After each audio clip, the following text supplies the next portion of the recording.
There's a sparkly stiletto sitting on my kitchen counter. Just one, covered in something that looks like champagne and regret. It's still damp. It reeks like a nightclub floor. And no, I didn't find it in our closet. It was mailed to me, inside a plastic grocery bag. No return address. Just the heel. And a note. You should know what she did in this. That was it. No signature. No explanation. Just that one sentence, scribbled in blue pen on the back of an airport shuttle receipt from New Orleans. I've read it so many times. I know every ink smear and crease by heart. That's when my stomach did that thing, tightens like a fist and refuses to let go.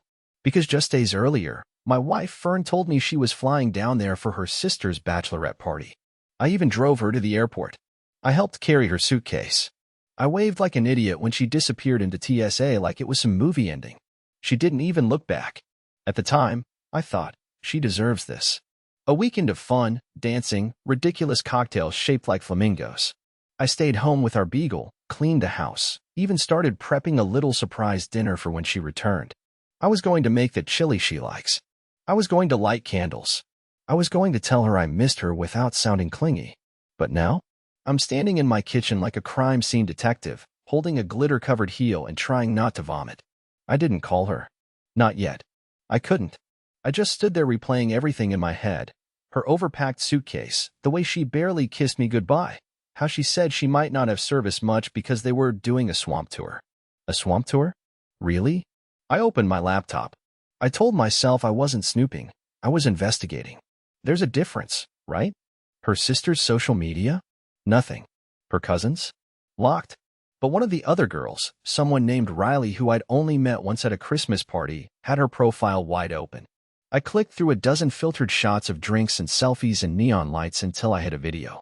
It was grainy, dark, probably recorded on a cracked screen. But the audio? Clear. As day. You only get one bachelorette weekend, someone yelled. Laughter. Whistles. And then someone shouted. Take it off, Fern. Whoa. I froze. My heart didn't skip, it slammed. The camera panned, catching a glimpse of my wife, in the center of the room, dancing in that silver dress I helped zip 2 nights ago. She was barefoot, holding the matching glittery heel in her hand, the heel I now had sitting in a plastic bag on my counter. And then she stepped onto a table, grabbed a microphone, and what she said next I'll never forget. If Nolan saw this, he'd faint. Laughter. A guy's voice shouted, he doesn't have to know, baby. And Fern? She didn't even flinch. She just smiled and danced harder. I didn't finish the video. I closed the laptop. I sat on the floor.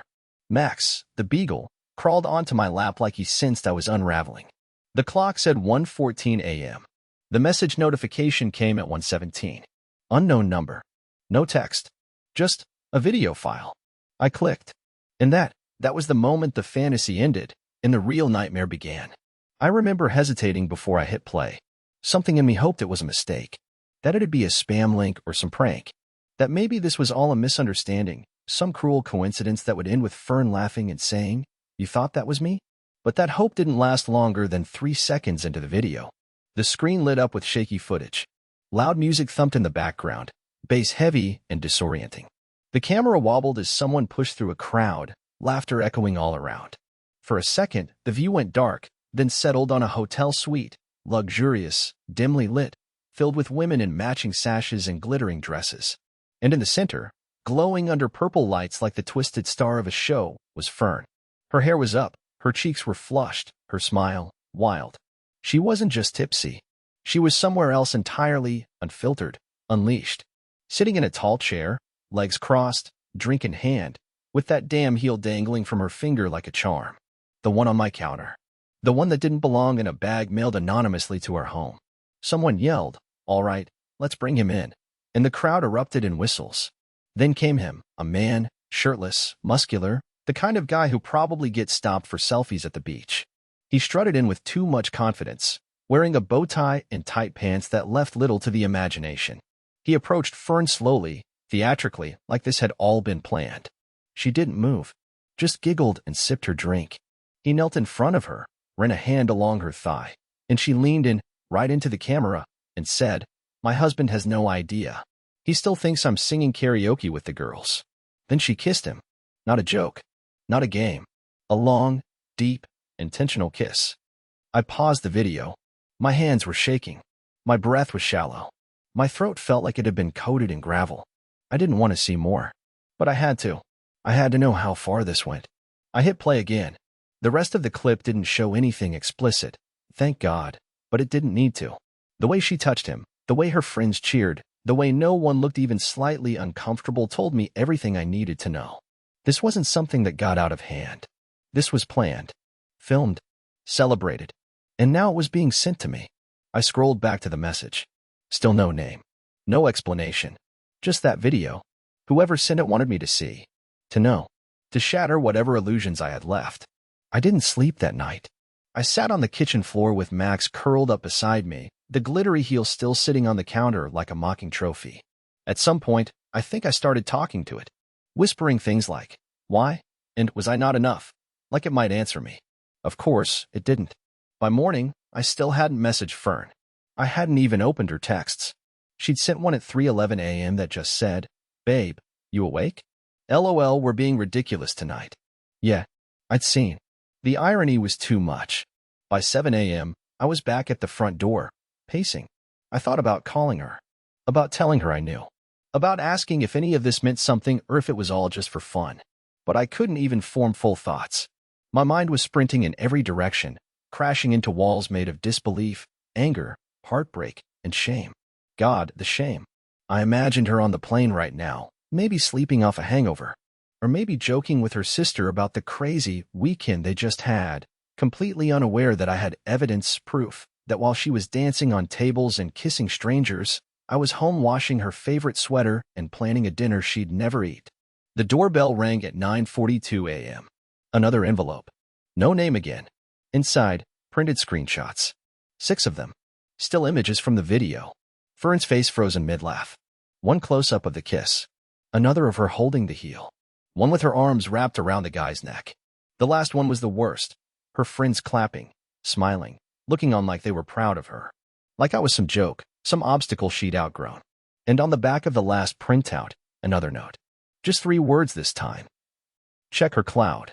I stood there, numb, holding photographic evidence of a version of my wife I didn't know existed. I didn't want to believe it, but the weight of it was too heavy now. It wasn't just a mistake. It wasn't just one night. This was intentional, documented, shared, almost performed. I knew what I had to do next. I opened my laptop again, logged into the shared photo account we rarely used, the one we set up years ago to automatically back up our travel pictures. And what I found there would make the video look tame in comparison. I hesitated before logging into the shared cloud. It was one of those dusty digital spaces we hadn't used much in years, the kind of account you forget exists until it auto-syncs photos from a trip and sends you a memory 2 years later. We made it early in our marriage, back when we were still excited about matching mugs and photo albums. The password was still the same, Fern Nolan forever. I typed it with trembling fingers. I wasn't sure what I expected to find. A few new photos? Maybe an innocent group shot that would give me some sense of context? Some tiny flicker of a redeeming explanation? Something I could latch onto and tell myself, maybe it wasn't what it looked like. But that hope died about 12 seconds in. The first photo that loaded wasn't innocent. It was Fern, on that same hotel bed from the video, dressed in a silky robe, eyes half-lidded, lips curled in a suggestive smirk. The timestamp said 2:03 a.m., the exact time I was curled up on the couch, rewatching old home videos of us carving pumpkins last fall. I couldn't even process the contrast. The next few pictures were more of the same, not explicit enough to get flagged or taken down, but suggestive in ways that left nothing to the imagination. Her robe slipping off her shoulder, her legs draped over a man's lap, and always, that damn heel somewhere in the shot, like it had become a symbol of the night. But it wasn't just the images. There were videos. I clicked on one without thinking. It was short, 10 seconds. Someone off camera said, "Say something for Nolan." Fern looked directly into the phone, laughed, and slurred, "Hi, babe. I'm being so good tonight. I swear. Look at me." Then she turned and kissed the man beside her on the cheek. He made a face, then pulled her in by the waist, both of them falling back onto the bed in a pile of giggles. I could hear her sister in the background howling with laughter. The camera cut off mid-screen. I stared at the screen, at her face, at the playfulness in her voice, the cruel mockery of it. They were laughing at me. Not just behind my back, but through a camera lens. Like I was a joke. A character in a comedy none of them realized was my life. I closed the browser. My face was hot. My hands numb. I felt like my entire marriage had been rewritten behind my back. How long had she been like this? How long had I been the oblivious man doting on a version of Fern that didn't exist anymore, or maybe never did? I needed air. I stepped outside and sat on the porch steps. Max followed me, tail low like he sensed something was wrong. I buried my hands in his fur, desperate for something real, something that hadn't lied to me. And that's when my phone buzzed. It was her. A FaceTime request. I let it ring out. I couldn't bring myself to look at her face. Not yet. Not after what I'd just seen. Then came the texts. Fern. Hey, just landed, airport's a mess, lol. You up? Fern. OMG, I'm starving. Can we get breakfast? Fern. Also, you're gonna laugh. I lost a shoe, long story. We'll explain later. That last one nearly made me drop the phone. She knew. Maybe not that I knew, but she knew what had happened. And she was already laying the groundwork. The LOL texts, the lighthearted tone, the casual updates. She was already trying to rewrite the narrative before I even opened my mouth. I didn't reply. I didn't block her either. I just sat there in the morning haze, trying to remember the last time I had felt genuinely safe in our marriage. And I couldn't. I heard her key in the lock around 9:45 a.m. The front door creaked open, and suddenly the air felt thinner. Her voice called out, light and breezy, like nothing had happened. Nolan? I brought you coffee. Babe. I didn't answer. I waited until she stepped into the kitchen and saw it, the plastic bag on the counter. The heel. The screenshots. The printed note. I stood in the hallway and watched the smile vanish from her face. Her body stiffened. Her hand trembled slightly as she reached for the bag. Then she turned slowly and saw me standing there. I didn't say a word. And for the first time in years, neither did she. We stood there for what felt like a full minute without saying anything. The air between us was thick, electric with tension, like a storm was building in the walls. Fern hadn't even put down her suitcase yet. It was still clutched in her hand, halfway tipped over, like she couldn't decide whether to drop it or bolt right back out the front door. Her eyes kept flicking between me and the bag on the counter, as if her brain was running calculations she hadn't prepared for. I spoke first. Quietly. Almost too quietly. Who sent me the heel? She blinked. Her expression shifted from frozen shock to faux confusion. I knew that look. The one she used when she got caught forgetting someone's birthday or breaking a glass she blamed on the dishwasher. It was performative, rehearsed. But this wasn't broken glass. This was glass buried in my chest. What? She said, managing a weak laugh. Wait, what heel? I nodded toward the counter. The one in the bag. The one you lost, remember? You said so in your text. Long story. Well, I'd really love to hear it. She finally set the suitcase down. Slowly. Like moving too fast might make something explode. Her eyes darted around the room. Anywhere but me. And when she spoke again, her voice had that fake cheer layered on top of defensiveness. Oh my God, Nolan. It's not what you think, okay? You're being super dramatic right now. It was just a party. Things got wild. People filmed stuff. But it was all jokes, I swear. I stayed quiet. Bachelorette weekends get crazy, okay? That's like the whole point. It's not real. Nobody takes it seriously. It's just fun. I didn't know anyone was recording. That guy? He was a dancer. A performer. He's literally paid to make girls scream. I didn't do anything, Nolan. I picked up one of the printed screenshots. The one where her arms were wrapped around his neck, head tilted, lips an inch from his. I held it out without a word. She flinched when she saw it. For a split second, the mask cracked. But she caught herself, let out a short laugh, and waved her hand. Okay, yes, that looks bad. I get it. But you're seeing a moment out of context. I didn't cheat on you. I don't know. I got caught up. I was tipsy. I barely even remember half of that night. Do you really want to throw away our marriage over a stupid video someone sent you? I've seen the cloud, I said. Her mouth snapped shut. The silence that followed was louder than any scream. I watched the color drain from her face. Her eyes flicked again, not in confusion now, but in panic. She opened her mouth, closed it, then finally leaned on the island counter and whispered, okay. What exactly did you see? I let that hang in the air.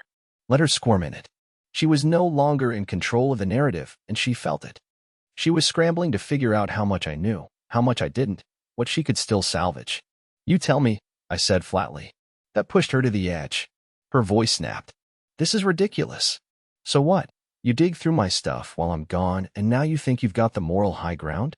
What, Nolan? Are you gonna play victim now? Make me into the bad guy because I had one wild weekend. I didn't dig, I said. Someone sent it all to me. Video. Screenshots. Even the cloud password. You were being recorded, Fern. Not just by your friends. By someone who clearly wanted me to see what you were doing. Her face contorted, part horror, part fury. Wait, who? Who would do that? I was hoping you'd tell me. She shook her head like it physically hurt. I don't know. Maybe Riley? She's always jealous. Or Ellie. She was mad I didn't pick her as maid of honor. I don't know, Nolan. People are snakes when they drink. That was her defense. That everyone else was a snake. Except the one who'd sunk her teeth into me. I leaned back, exhausted. I felt empty. Not angry anymore. Not shocked. Just tired. Like I'd been holding a wall up for hours and now it had finally crushed me. I just want the truth, Fern, I said. Whatever's left of it. She looked at me, really looked at me, and for a flicker of a moment, I saw something familiar in her face. Regret, maybe, or recognition. But it passed as quickly as it came. Her next words weren't whispered. They were sharp, cold. Then you'd better start asking better questions. And with that, she picked up her suitcase, heel still in the bag, and walked upstairs. Like this was my mess. Like I was the one who needed to explain myself. I didn't move for a long time after Fern went upstairs. I just stood there, surrounded by the silence she left behind, and stared at the empty hallway like it had something else to confess. There was no slam of the bedroom door. No stomping or sobbing. She didn't even look back. She walked up like someone who'd decided they were already done, and maybe had been for longer than I realized. But the more I thought about her reaction, the more something started gnawing at me. It wasn't just what she said. It was what she didn't say. No real apology. No real denial. Just deflection, panic, and eventually, cold dismissal. Like she had rehearsed it. Like she had expected something like this to happen eventually, and already had her script ready to perform. The pieces were starting to move, but the picture still didn't make sense. Who would send me that video? Who would mail the heel? Who would know to direct me to the cloud unless they were close, really close? And then I heard it. A sound that hadn't registered earlier, tucked behind the noise of my own spiraling thoughts. The faint whir of a fan, a gentle snore, the crinkle of shifting paws on the carpet. Max, our beagle, still curled up on the couch in the living room, still resting his head in the lap of the only other person who had been in our house all weekend. Fern's cousin, Melanie. She looked up when I stepped into the room, phone in hand, one leg curled beneath her. She was dressed in Fern's old hoodie, sipping from a mug that I swear was still warm from the last time I used it. Her expression was unreadable, not surprised, not smug, just still. The kind of stillness you only see in people who've already braced themselves for the fallout. You're awake, I said, though the words felt stupid. Of course she was. She'd been waiting. For what? I didn't know yet. She nodded once. She didn't deny it, did she? I blinked. What? Melanie set the mug down on the side table, folded her arms. I asked if she denied it. The videos. The pictures. All of it. I stood frozen. How do you know about that? She tilted her head slightly, like she couldn't believe I hadn't figured it out already. I sent it. Everything in me went still. My breath hitched. My spine tensed. My hands curled into fists without meaning to. You, what? She nodded, slowly. I didn't want to. For months, I told myself it wasn't my place. But then this weekend happened, and I couldn't protect her anymore. Not when she was going out of her way to humiliate you. I sat down. Or maybe collapsed. I'm not sure. She didn't gloat. She didn't smirk. She looked tired. Not unlike how I felt. I've known for a while, she continued. It started small. Little lies. Flirty messages on her laptop when she forgot to close the screen. That guy you saw in the video? That's not the first time. Not even close. She used to meet him after her yoga classes. She told me once, drunk at Thanksgiving, that she didn't think you'd ever find out. That you were too soft, too trusting. She laughed when she said it. Nolan. Laughed. My ears were ringing. A kind of dull static hummed behind my eyes. This was too much. I thought I had already taken the worst of it. I thought the video was the low point. But hearing this, the fact that people knew, that someone had listened to her mock me behind my back, it made the floor tilt beneath me.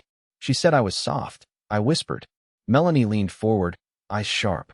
She said a lot of things. Things I'm not even sure you're ready to hear yet.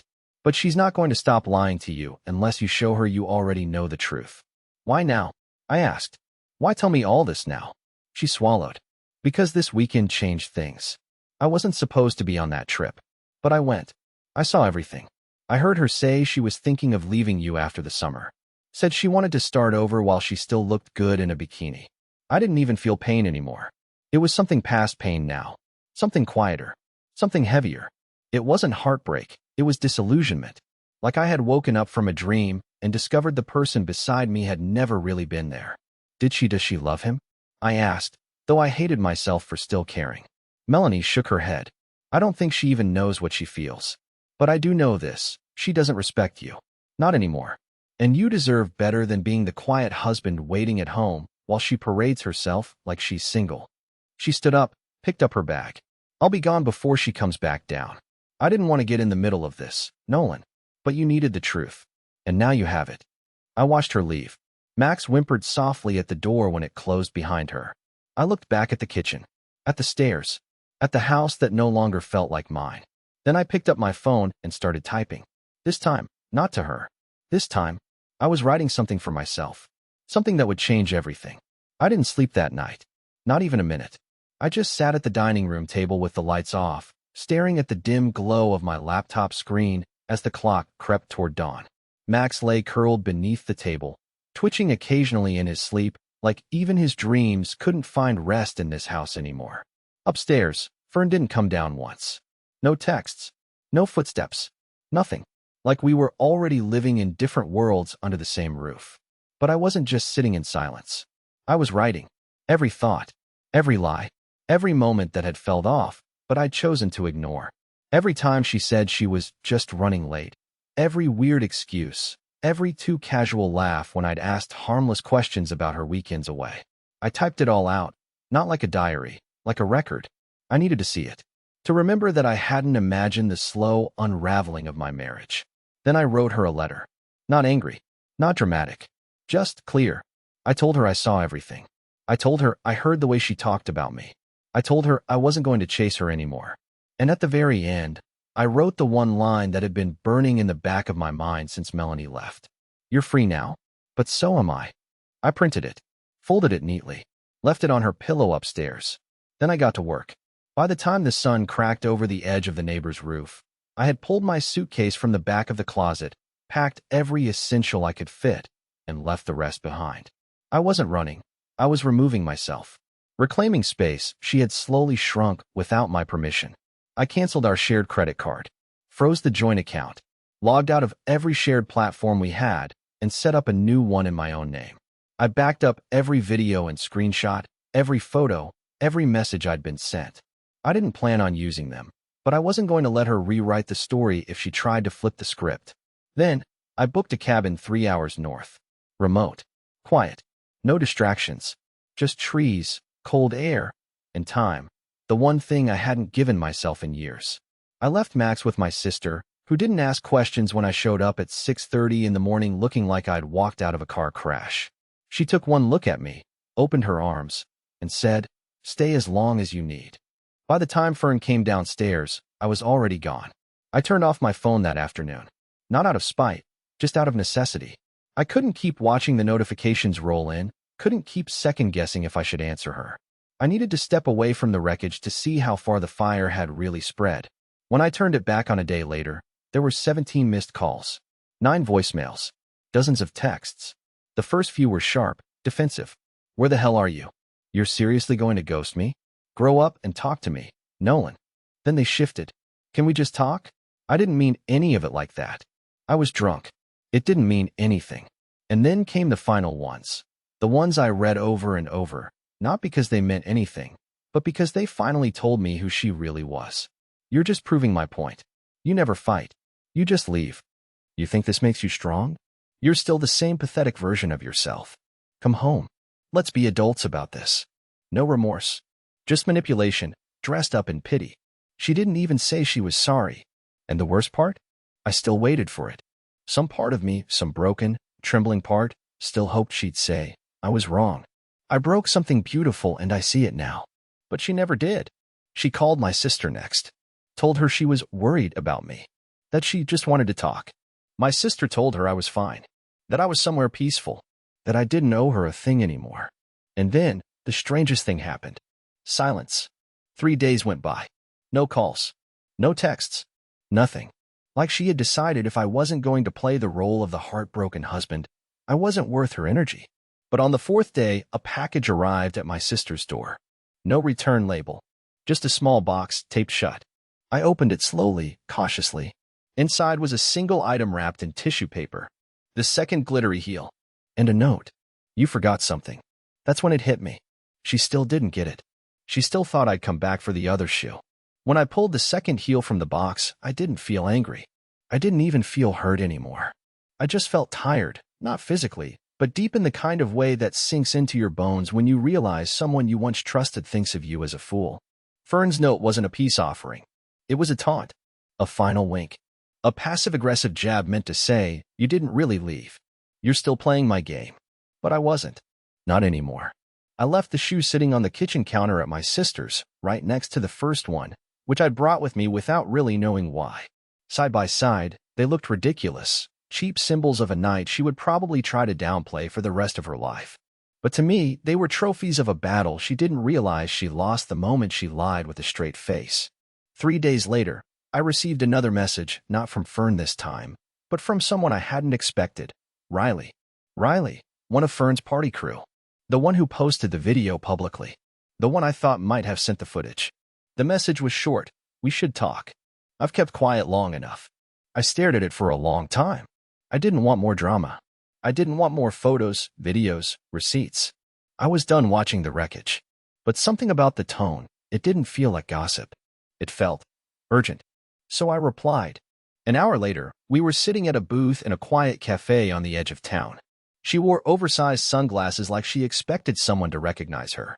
I was still half convinced this was a mistake. But then she pulled out her phone, laid it on the table, and looked me straight in the eyes.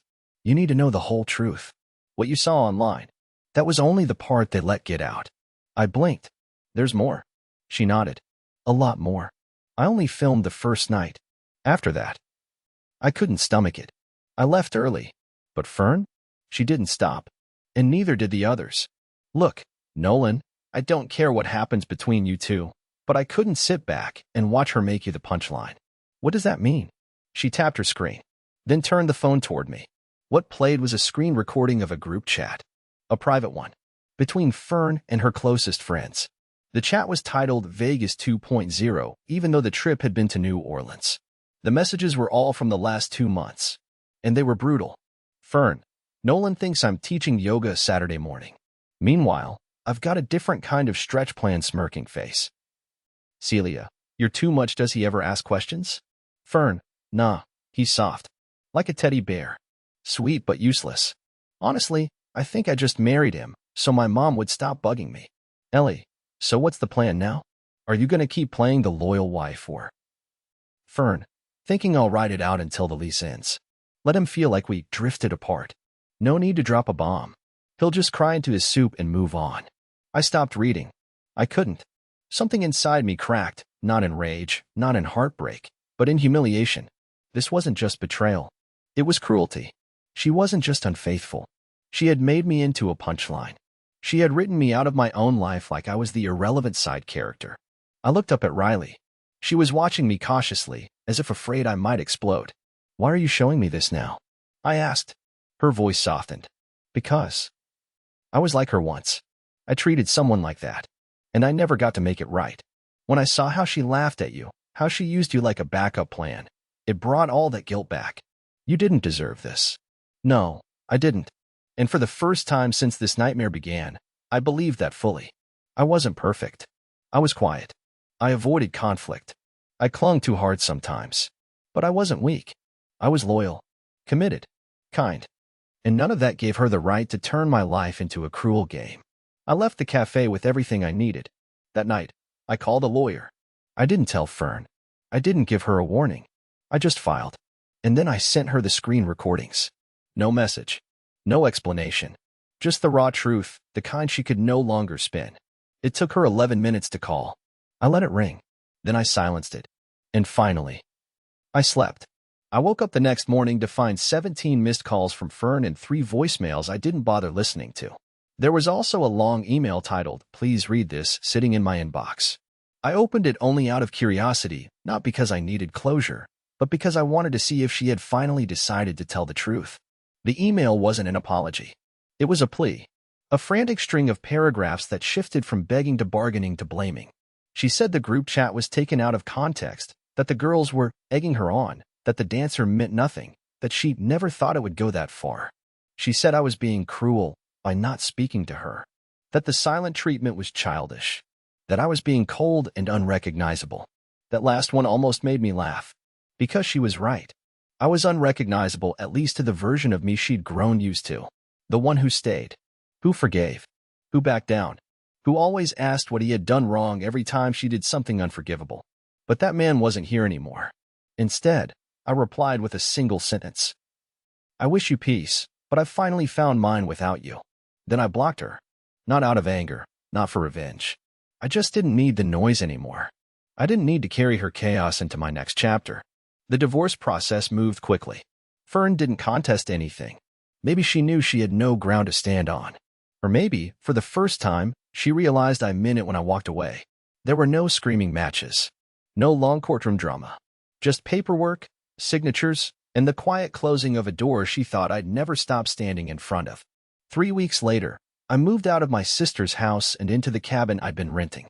I traded walls filled with memories for pine trees and mountain air. I started cooking for myself again, reading, sleeping, listening to music that wasn't chosen to fill a silence she created. And slowly, piece by piece, I began to feel like a person again. It wasn't some magical overnight transformation.